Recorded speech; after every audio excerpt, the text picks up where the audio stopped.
এই টিউটোরিয়ালে আমরা কাউন্ট ইফ এবং কাউন্ট ইফস নিয়ে আলোচনা করব। তো এর আগে আমরা কাউন্ট যে ফর্মুলাটা আছে এটা নিয়ে আমরা আলোচনা করেছিলাম। এটা খুবই সহজ একটা ফর্মুলা, এটা আপনারা অনেকেই জানেন। তো সাম, কাউন্ট, অ্যাভারেজ যে এই ছোট ছোট ফর্মুলাগুলো, এগুলো আমরা একটি টিউটোরিয়ালে আলোচনা করেছিলাম। তো আজকে আমি মূলত কাউন্ট ইফ এবং কাউন্ট ইফস যে এই দুটো ফর্মুলা আছে, তো এই দুটো ফর্মুলা নিয়ে আলোচনা করব। তো শুরুতেই আমরা কাউন্ট নিয়ে একটু কথা বলি। কাউন্ট হচ্ছে যে ফর এক্সাম্পল আমার এখানে যে কিছু এমপ্লয়ির নাম লেখা আছে, তো এখানে কতজন এমপ্লয়ির নাম লেখা আছে আমরা যদি দেখি, তাহলে এখানে আমার এখানে সিরিয়াল করা আছে 1 to 1 121 জন এমপ্লয়ির নাম লেখা আছে। তো আমি যদি চাই এগুলো কাউন্ট করতে, তো তাহলে আমরা এই কাউন্ট ফর্মুলা ব্যবহার করব যে আসলে এখানে কতজন আছে। এখানে তো আমি সিরিয়াল দিয়েছি, যদি সিরিয়াল নাম্বার না থাকতো তাহলে কিভাবে কাউন্ট করতাম। তো যদি বলি যে আমার এখানে যে এজ যে ফিল্ডটা আছে, এই যে আমরা কতজনের এজ বসিয়েছি, 121 জনারই বসিয়েছি কিনা বা নাকি কোনটা খালি আছে, তো এটা আমরা ইচ্ছা করলেই কাউন্ট যে ফর্মুলা এটার সাহায্যে আমরা এটা বের করতে পারি।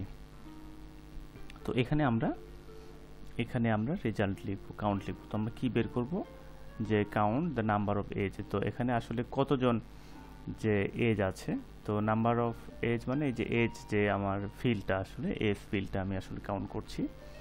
তো আমি কাউন্ট লিখব, ইকুয়াল দিয়ে কাউন্ট লিখব, কাউন্ট ফর্মুলাটা আমি লিখব। এরপরে আমি একটা ফার্স্ট ব্র্যাকেট দেবো, এরপরে আমি আমার রেঞ্জটা সিলেক্ট করে দেবো। তো রেঞ্জে আমি যেখান থেকে শুরু হবে সেইটা থেকে একদম আমার লাস্ট পর্যন্ত আমি সিলেক্ট করলাম। আমি শিফট কন্ট্রোল ডাউন আরো এবং শিফট কন্ট্রোল আপ আরোর সাহায্যে এটা আমি সিলেক্ট করলাম। এরপর আমি ব্র্যাকেট ক্লোজ করব, দেন এন্টার দেব। এখন দেখুন এখানে 121 জন আমার যে এমপ্লয়ি আছে 121 জনের এখানে কিন্তু আমি এজ বসিয়েছি। তো একটা মুছে দেই, দেখুন কোনো কারণে একটা আমার মুছে গেল, এখানে 120 দেখাচ্ছে। আমি এখানে আরও একটা মুছে দিলাম, কম দেখাচ্ছে। এখানে আরও একটা মুছে দিলাম, তো এভাবে কিন্তু কম দেখাচ্ছে। তো এভাবে আসলে এই ফিল্ডগুলো কাউন্ট করা যায়। তো এটা আমরা আগে দেখিয়েছিলাম। তো এরপরে আমরা যেটা আলোচনা করব সেটা হচ্ছে কাউন্ট ইফ যে একটা ফর্মুলা আছে। তো কাউন্ট ইফ ফর্মুলা কিভাবে আমরা ব্যবহার করতে পারি। তো আমার এখানে যে এডুকেশন যে ফিল্ডটা আছে, তো এডুকেশন ফিল্ডে বিবিএ কতজন আছে, যে বিবিএ লেখা আছে, তো বিবিএ কতটা বিবিএ আছে, তো আমরা শুধু সেইটা কাউন্ট করব। এর জন্য আমরা কাউন্ট ইফ ফর্মুলা ব্যবহার করব। তো এখানে আমরা যেটা ফর্মুলা ব্যবহার করেছি সেটা আপনাদের একটু দেখাই। কি ফর্মুলা ব্যবহার করেছি, আমরা এই ফর্মুলাটা এখানে ব্যবহার করেছি।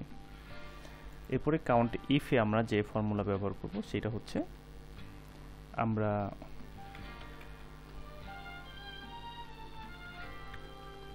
কাউন্ট ইফ লিখব, এরপরে আমরা রেঞ্জ দেব। এখানে সাজেশনে কি আসছে, রেঞ্জ দেব। তো আমাদের রেঞ্জ হচ্ছে এটা হচ্ছে আমাদের রেঞ্জ। তো এখানে আমি শুরুতে ক্লিক করলাম, এরপরে শিফট কন্ট্রোল আপ অ্যারো দিয়ে, যেহেতু একটা বেশি হয়ে গেছে, এডুকেশন পর্যন্ত চলে গেছে, এই জন্য আমরা একটা শিফট চেপে ধরে আমরা এক ঘর নিচে নামলাম, এক সেল নিচে নামলাম। এরপরে আমরা ব্র্যাকেট দেব, ফার্স্ট ব্র্যাকেট দেব, দেন আমরা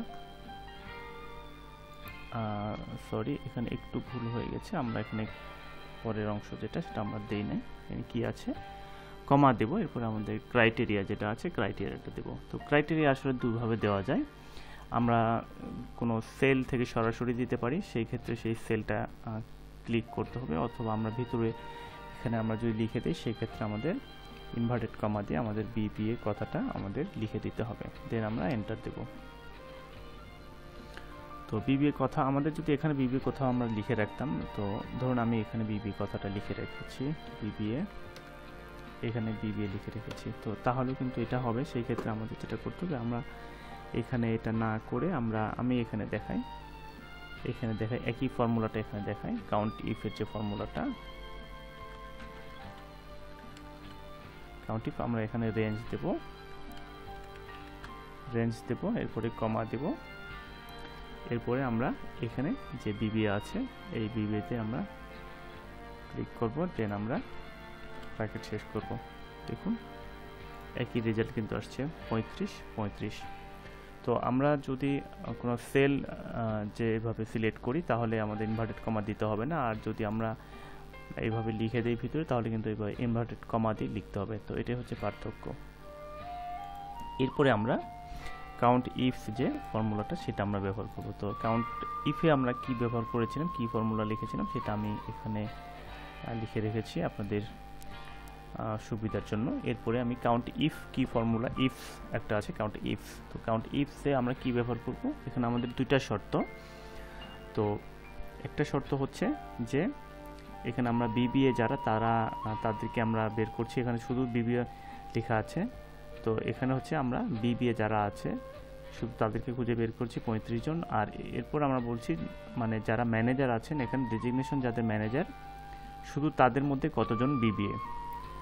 তো এটা আমরা যেভাবে করব আমরা করতে পারি কাউন্ট ইফস, এরপরে আমরা ফার্স্ট ব্র্যাকেট দেব। এরপর আমরা যে ম্যানেজার যেটা আছে ম্যানেজারদের যে আমার কলামটা সেটা আমি সিলেক্ট করব, দেন কমা দেব। এরপরে কি আসছে, এখানে লেখা ছিল ক্রাইটেরিয়া রেঞ্জ 1, এরপরে ক্রাইটেরিয়া। তো এইটার মধ্যে আমাদের কি ক্রাইটেরিয়াটা হচ্ছে ম্যানেজার কথাটা আমি এইভাবে লিখে দিলাম। এরপরে আমাদের ক্রাইটেরিয়া রেঞ্জ 2, ক্রাইটেরিয়া রেঞ্জ 2 কি, এটা হচ্ছে এডুকেশন। তো এই এডুকেশন এটার মধ্যে যারা হচ্ছে বিবিএ, তো বিবিএ কথাটা আমি এখানে এইভাবে লিখে দেব, এরপরে একটা এন্টার দেব। তো আমরা ইচ্ছা করলে ক্রাইটেরিয়া রেঞ্জ এটাকে 1 ধরেছি, এটাকে 2 ধরেছি, আমরা ইচ্ছা করলে যদি এটা দিয়ে আমরা শুরু করতে পারতাম, তারপরে এখানে আসতে পারতাম। তো আমরা যেটা শুরু করেছিলাম, আমরা হচ্ছে যে ডেজিগনেশন দিয়ে শুরু করেছি, এটাকে ক্রাইটেরিয়া রেঞ্জ 1 ধরেছি। আর এটা হচ্ছে সেই রেঞ্জ ক্রাইটেরিয়া রেঞ্জ 2 ধরেছি এটাকে, আর এটা হচ্ছে 1 ধরেছি। আমরা ইচ্ছা করলে এটাকে 1 ধরতে পারি, এটাকেও 2 ধরতে পারি। তো একই রেজাল্ট আসবে, এটা কোনো সমস্যা না। তো আমি আপনাদের কি ফর্মুলা লিখেছি সেটা আপনাদের একটু দেখালাম। এখানে আপনার ইচ্ছা করলে ফর্মুলাটা কি লিখেছি আপনার ইচ্ছা করলে দেখতে পারেন। একটু বড় করি, আমরা এই ফর্মুলা লিখেছি। আমরা ইচ্ছা করলে কিন্তু অন্য আরেকভাবে করতে পারি। কাউন্ট ইফ একটু দেখুন, কাউন্ট ইফ যেটা কাউন্ট ইফ আমরা এভাবে লিখলাম। আমরা ক্রাইটেরিয়া রেঞ্জ 1 আমরা এটাকে ধরলাম, ধরে এখানে আমরা বিবিএ লিখে দেব।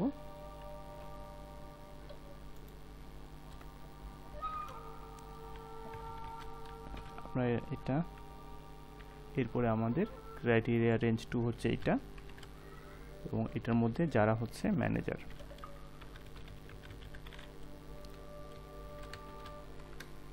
তো দেখুন একই রেজাল্ট কিন্তু আসছে, দুটো কিন্তু ফর্মুলা একটু আলাদা, একই ফর্মুলা, জাস্ট ক্রাইটেরিয়াটা একটা আগে দিয়েছি একটা পরে দিয়েছি, একই ফর্মুলা। আপনারা ইচ্ছা করলে যে কোনো রেঞ্জকে ক্রাইটেরিয়া রেঞ্জ 1 বা 2 ধরতে পারেন। তো এই হচ্ছে কাউন্ট ইফ এবং কাউন্ট ইফ সম্পর্কে আলোচনা। তো আরেকটা বিষয় আপনাদের বলি, আমরা যদি চাই যে আমাদের এখানে এই যে আমরা যেহেতু এজ কাউন্ট করলাম, আমরা যদি চাই যে এখানে এডুকেশন কতজন আছে, তো সেটা আমরা কতজন এডুকেশন বসানো আছে এটা যদি আমরা এখানে কাউন্ট করতে চাই, তাহলে আমরা যদি এখানে কাউন্ট লিখি কি হয় দেখুন, কাউন্ট এ না, আমরা কাউন্ট ফর্মুলা নিয়ে যেহেতু আলোচনা করছি। তো আমরা যদি এভাবে টোটালটা আমি সিলেক্ট করি, দেন আমরা এন্টার দিই, দেখুন এখানে 0 আসছে। কাউন্ট ফর্মুলা ব্যবহার করার পরেও এখানে কাউন্ট কিন্তু হয় নাই। কিন্তু আমরা ইচ্ছা করলে এই যে এফ যে ই কলামটা কাউন্ট হচ্ছে না, আমাদের কিন্তু এই যে এফ কলাম যেটা সেটা কিন্তু কাউন্ট হচ্ছে, কিন্তু ই কলামটা কাউন্ট হচ্ছে না। তো এটার জন্য অন্য আরেকটি ফর্মুলা ব্যবহার করতে হবে, সেটা হচ্ছে কাউন্ট এ। তো আমি পরের টিউটোরিয়ালে কাউন্ট এ নিয়ে আমি আলোচনা করব। সেই সাথে কাউন্টের আরও একটি ফর্মুলা আছে কাউন্ট ব্ল্যাঙ্ক, সেটা নিয়েও আমি আলোচনা করব। তো আজকে টিউটোরিয়াল আর দেরি হয়তো করতে চাচ্ছি না। আজকের টিউটোরিয়ালে আমি কাউন্ট ইফ এবং কাউন্ট ইফ এই দুটো ফর্মুলাকেই প্রায়োরিটি দিচ্ছি। এরপর আরেকটা বিষয় আপনাদের একটু বলি, আমরা এটাকে যদি ফিল্টার করি, আমাদের টেবিলটাকে যদি ফিল্টার করে আমরা যে আমাদের যে ম্যানেজার যেটা আছে, ম্যানেজার এই ফিল্ডটা সিলেক্ট করলাম। এরপরে আমাদের এখানে ডেজিগনেশন যেটা আছে এটা পিবিএ সিলেক্ট করলাম। এরপরে আমরা জাস্ট এতটুকু সিলেক্ট করলাম যে আমাদের যে এই যে বিবিএগুলো সিলেক্ট করলাম, বিবিএগুলো সিলেক্ট করে আমাদের যে স্ট্যাটাস বার যেটা আছে সেখানে যদি আমরা দেখে নিই কাউন্ট, এই কাউন্টটা কিন্তু কত আসছে, এটা আসছে 8। তো আমাদের যদি ফর্মুলা ব্যবহার করার প্রয়োজন না হয়, শুধু আমরা দেখার জন্য আমরা কাউন্ট করছি, অর্থাৎ এই ফর্মুলা আমরা ব্যবহার করব না, লেখার দরকার নেই, শুধু আমরা দেখার জন্য করছি, তাহলে কিন্তু আমরা ফর্মুলা ব্যবহার না করে ফিল্টারের সাহায্যেও কিন্তু এইভাবে আমরা কাউন্ট করতে পারি। এরপর এই যে যদি আমরা যে বিবিএ চেয়েছিলাম সবগুলোর ক্ষেত্রে বিবিএ কতগুলো, সেই ক্ষেত্রে আমরা সিলেক্ট অল দিলাম। এরপরে দেখুন সবগুলো যদি আমরা সিলেক্ট করি তাহলে কত আসে, 32 আসে। সবগুলো বিবিএ 32 না, আমাদের কয়েকটা বাদ দিয়েছে, 35, যে সবগুলো বিবিএ যে 35 আসে, তো আমাদের এখানেও কিন্তু 35 আসছে। তো এভাবেও আমরা চাইলে কাউন্ট করতে পারি যদি আমাদের ফর্মুলা ব্যবহারের প্রয়োজন না হয়, শুধু আমরা দেখার জন্য যদি আমরা করতে চাই, দেখতে চাই, তাহলে কিন্তু আমরা ফর্মুলা ব্যবহার করব না। তাহলে আমরা যেটা করব সেটা হচ্ছে আমরা ফিল্টার করে এভাবে আমরা ইচ্ছা করলে কাউন্ট করতে পারি। তো এই হচ্ছে কাউন্ট ইফ এবং কাউন্ট ইফ নিয়ে আলোচনা। এই টিউটোরিয়ালটি কষ্ট করে দেখার জন্য আপনাদের অনেক ধন্যবাদ, আর আপনারা সবাই ভালো থাকবেন।